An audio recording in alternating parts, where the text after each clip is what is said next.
Bueno, para mí es un gusto tener a la doctora Daniela Ringel junto con nosotros, doctora en literatura, por supuesto. Gracias, para mí el gusto. Me imagino emocionada esta semana con la FIL Santa Cruz, ¿no? Alemania dice que está haciendo de las suyas. Me imagino que sí.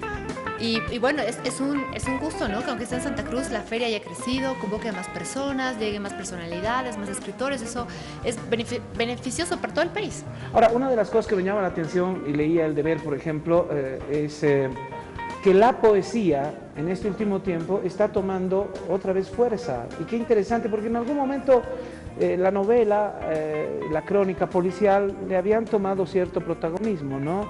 Pero la poesía era como ahí en el segundo patio. Yo creo que la poesía es un género de por sí elitista, ¿no? Es un género que no es...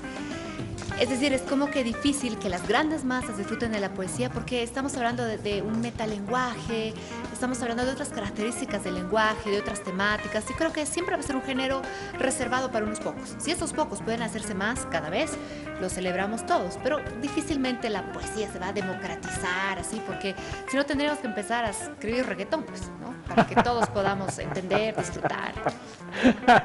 Me encantó la comparación. Pero bueno, hoy día, ¿qué nos trae de recomendación? Nuevamente una crónica, porque la crónica es un género, ahí está, este es un género que en los últimos años ha cobrado muchísima fuerza y muchísimo impacto. Y habría que preguntarse por qué, ¿no? Justamente, de ser ese género disidente dentro del periodismo, de repente ha empezado a reclutar varios escritores, tanto periodistas como literatos, y se han lanzado a escribir crónicas, ¿no?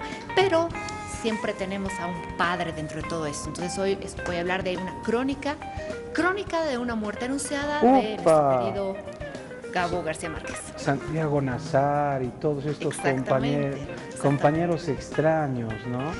Justamente, y una de las razones que me hacen pensar, que me hicieron pensar en traer esta crónica, es que tú puedes ver el tamaño del libro, la cantidad de hojitas, ¿no? Yo no puedo pensar falsamente de que es un libro facilito, es tan chiquito, se puede leer de un tirón. En cambio, si tengo un libro así grande, respetable, ese debe ser un gran libro. Y efectivamente no tiene nada que ver. Entonces, uno de los méritos más grandes de esta historia es que siendo justamente tan corta, dejándose leer de un tirón, uno le dedica 3 horas, yo creo que es suficiente y tiene 3 horas de gran placer, podamos encontrar la maestría de García Márquez al contar esta historia que, como te digo, es una crónica porque relata justamente cómo se han dado los hechos, y en este caso el hecho es el asesinato de Santiago Nazar. Y García Márquez tiene el cuidado de iniciar el párrafo con el día en que iban a matar a Santiago Nazar. Ya nos está diciendo que nos está contando el final, así de claro. Exactamente. Entonces él anuncia que va a haber una muerte, y para el lector que no termine de creer y tenga la tentación de ir a la última página, no termina el último capítulo sin decir que efectivamente ya lo mataron, ¿no? Entonces, lo que nosotros tenemos es una pesquisa de cuáles han sido, es decir, si las razones que han llevado a su muerte, a su matanza, a su asesinato, que es supuestamente el haber robado la virginidad de Ángela Vicario, ¿no? Como si la virginidad se la pudiera robar, pero tenemos que contextualizar esta narración. Estamos hablando del siglo pasado, donde efectivamente el aprovecharse de una doncella y luego dejarla así es pues un delito moral, ¿no? No un delito civil, pero un delito moral. Entonces esto amerita que justamente sus hermanos tengan que vengar esta deshonra en la familia. Los hermanos Vicario.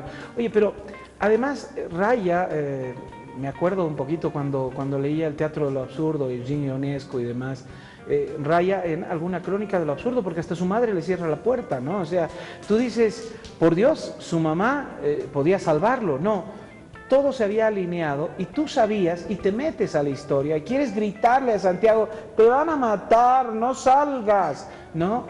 Y no puedes. Es que todo el pueblo lo sabe, por eso también el nombre, ¿no? Nunca hubo una muerte, dice García Márquez, tan anunciada, porque como los hermanos se ven en la necesidad de cumplir como hombres, como hermanos, van anunciando este hecho para que justamente la gente los detenga. Ellos en realidad no quieren cometer esta acción, este asesinato, así a cuchilladas, con sangre fría, pero nadie lo hace. Todo el mundo piensa de que como es tan sabido que los hermanos Vicario quieren vengar a su hermana, pues seguramente Santiago Nazar lo sabe. Y efectivamente él es el último en enterarse, pues, ¿no? Él claramente no lo sabe. Un poquito tarde. Sí, entonces, sin duda, este es un libro que es un gran modelo para un periodista, para un escritor que está iniciándose en la crónica, porque ahí tiene exactamente el ejemplo de qué es lo que hay que hacer. Pero no es un gran libro solamente por cómo esté contando cronológicamente estos hechos, si bien hay unos saltos en el tiempo súper interesantes. Además, sí, García Márquez dice que está basada en una historia real, que él está oficiando de periodista, en verdad. Esa es una historia que le toca a él muy cercanamente. Por Dios, muy bien. Pero él es tan grande lo que hace él, que al mismo tiempo este libro es un cuento. Efectivamente puede ser leído como un cuento, porque gira en torno a un único suceso, que es la muerte de esa persona y las causas que, digamos, han podido llevar a pensar que es él el asesino, cuando en realidad uno termina la historia y sabe que él no es el asesino, que han matado a una persona inocente, ¿no? Entonces, hasta el momento tienes dos géneros superpuestos, pero también es una novela. Es una novela porque convoca a la fatalidad, y este es un signo bien clásico de la novela, ¿no? Esos happy ends que hemos encontrado en los últimos años, que vienen del melodrama, ¿no? Donde al final el bueno que ha sufrido tiene que nomás llegar al premio. Como te digo, es una cuestión bastante reciente dentro de la historia. La novela, por definición, tiene este signo de la fatalidad, este destino trágico, ineludible. Y aquí todos los personajes son pues víctimas del destino. Ángela, Santiago, los hermanos que tienen que terminar en la cárcel, el pobre Bayardo, que era el esposo que resulta que tiene que devolver a la esposa porque termina defraudado. Claro. Entonces, en realidad, todos los personajes terminan sufriendo y al final Ángela es la única que consigue la felicidad, porque se da cuenta que a ese marido que medio que lo despreciaba, con el que no quería nada, lo amaba nomás, pues. ¡Wow! Una vez más, no se animan a leer Crónica de una muerte anunciada de Gabriel García Márquez. Nos propone, por supuesto, la Dani Rengel, como todos los viernes, algo para que el fin de semana nos divirtamos un poquito. Me encanta el sector de la Dani. Como decía Benedetti, me gusta la gente que no hay que empujarla, que vibra por sí sola y que definitivamente tiene resultados. Gracias, Dani. Muchas gracias a ti. Hasta el siguiente viernes. Bueno, vamos a una pausa, regresamos.